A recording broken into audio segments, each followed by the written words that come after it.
अरे नमस्कार मित्रांनो, कसे आहात? Bigg Boss Marathi season number 6च्या एका नवीन व्हिडिओमध्ये तुमच्या सर्वांचं सहर्ष स्वागत. Welcome back to our new video. नवीन व्हिडिओमध्ये काय आहे ते बघूयाच, पण मित्रांनो Bigg Boss Marathi season number 6 तुम्ही बघताय ना? कालचा एपिसोड बघितला का?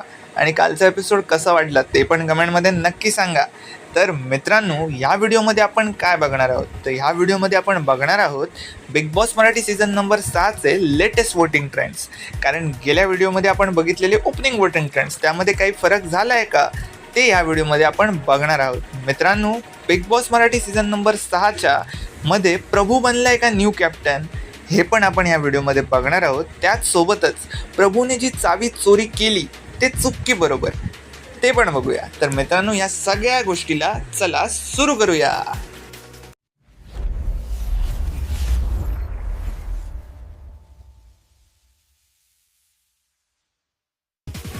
तर मित्रांनो, जे कंटेस्टंट नॉमिनेट झालेले ते कंटेस्टंट आहेत राकेश बापट, राखी सावंत, रोशन भजनकर आणि प्राजक्ता शुक्रे.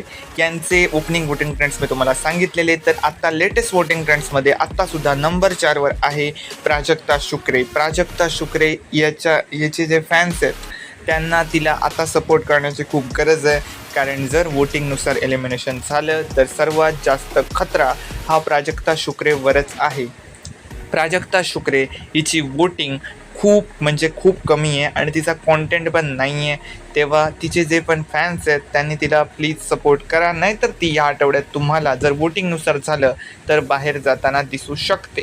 तर मित्रांनो, नंबर 3वर कोण आहे? तर नंबर 3वर वोटिंगनुसार राखी सावंत आहेत. राखी सावंत हे कॉन्टेंट खूप देत आहेत, वोटिंग त्यांना डिसेंट होते. पण मला विचाराल की ते या आठवड्यात बाहेर जातील का? तर मित्रांनो, ते या आठवड्यात बाहेर जाणार नाहीत असंच दिसतंय. कारण मित्रांनो, बिग बॉस सध्या जे एलिमिनेशन करतायत ते नुसते वोटिंगवर करत नाही आहेत. बिग बॉस जे एलिमिनेशन करतायत ते वोटिंग प्लस कॉन्टेंट याच्यावर करतायत. तेव्हा राखी सावंत हिचं कॉन्टेंट सर्वात टॉपला चाललं आहे, तेव्हा तिच्यावर तर खतरा नाही आहे.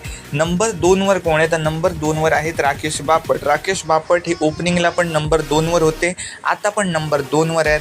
त्यांचा कॉन्टेंट चांगला आहे, ते चांगले मुद्दे उठवत आहेत. जिथे प्रभू चूक होता तेव्हा त्यांनी चूक म्हटलं, जिथे प्रभू बरोबर होता त्यांनी बरोबर म्हटलं. ते चांगल्या प्रकारे गेम खेळत आहेत आणि त्यांना चांगली वोटिंग होते. तर मित्रांनो, हे होते नंबर 2चे कंटेस्टंट. नंबर 1वर कोण आहे? तर नंबर 1वर राज्य करतोय वोटिंगनुसार रोशन भजनकर. रोशन भजनकर वोटिंगमध्ये एकदम खतरनाक चाललं आहे. जर वोटिंगनुसार सर्व काही चाललं, बिग बॉस सगळा वोटिंग बेस असता जो की ह्या सीझनला दिसत नाही आहे. गेल्या सीझनमध्ये जसं झालं, जसा सूरज वोटिंगनुसार जिंकला, तसा जर ह्या सीझनमध्ये विनर हा वोटिंगनुसार झाला तर रोशन भजनकरच मला विनर दिसतोय. पण मित्रांनो, आता जर दुसरा पॉईंट जो सर्वात महत्त्वाचा आहे तो म्हणजे प्रभूने जी चोरी केली की चूक की बरोबर. मित्रांनो, चोरी कधीच बरोबर नसते. त्याच्यामुळेच ज्या प्रकारे त्या प्रभूने चोरी केली आहे, म्हणजे प्राजक्ता शुक्रे जी आहे तिला एक पॉवर की मिळालेली, ती चावी तिने आपल्या ड्रॉवरमध्ये ठेवली. आता तिने जर आपली चावी ड्रॉवरमध्ये ठेवली तर त्याच्यात तिचं काय चुकलं ना? म्हणजे मान्य आहे की तिने आपल्या पॉकेटमध्ये ठेवायला पाहिजे, आपल्यावर नेली पाहिजे होती. पण ड्रॉवरमध्ये ठेवलेली चावी या उंदीराने जाऊन तिचा ड्रॉवर ओपन केला आणि ती चावी याने चोरली. मग त्या चावीचे जे फायदे होते ते ह्याला मिळाले. हे बरोबर आहे का? मला तरी काहीच पडत नाही आहे. तुम्हाला काय वाटतं ते कमेंटमध्ये नक्की सांगा. मला इथे प्रभू पूर्णपणे चुकीचा दिसतोय.